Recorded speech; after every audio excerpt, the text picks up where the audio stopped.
Welcome to our channel. Today we how to transfer caching with Redis and Nginx between servers, complete guide step by step clearly. To begin, ensure you have Redis installed on both source and destination servers. Next, verify that Nginx is set up and running on both servers. Access your source server via SSH. Open the Redis configuration file, typically located at /etc/redis/redis.conf. Set the save directive to enable snapshotting for data persistence. Run the flushall command to clear any existing data in Redis before transferring.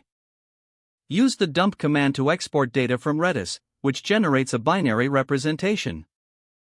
Now, use the Redis CLI tool to connect to your Redis instance. Execute the dump command for the desired Redis key, for example, Redis CLI dump your_key.rdb. After exporting the data, transfer the RDB file to your destination server. You can use SCP for secure file transfer, like SCP your_key.rdb user at destination_server/path/to/directory. Once the file is on the destination server, access it again via SSH. Ensure Redis is running on the destination server.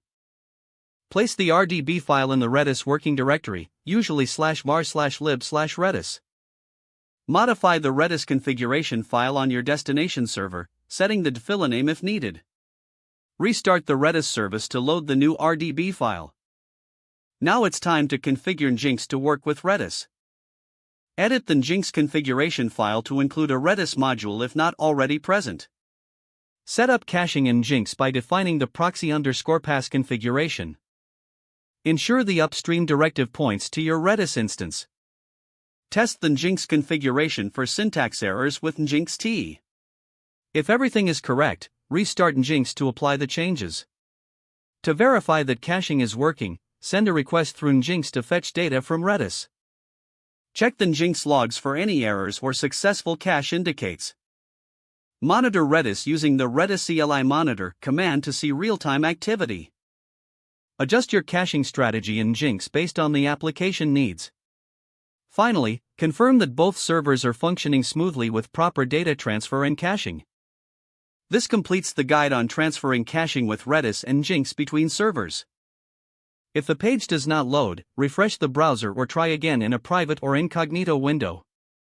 Make sure you are using the correct email address, then retype it carefully to avoid small typos.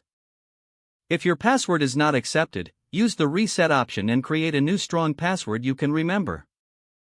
Don't forget to like this video and subscribe to our channel for more step-by-step tech guides.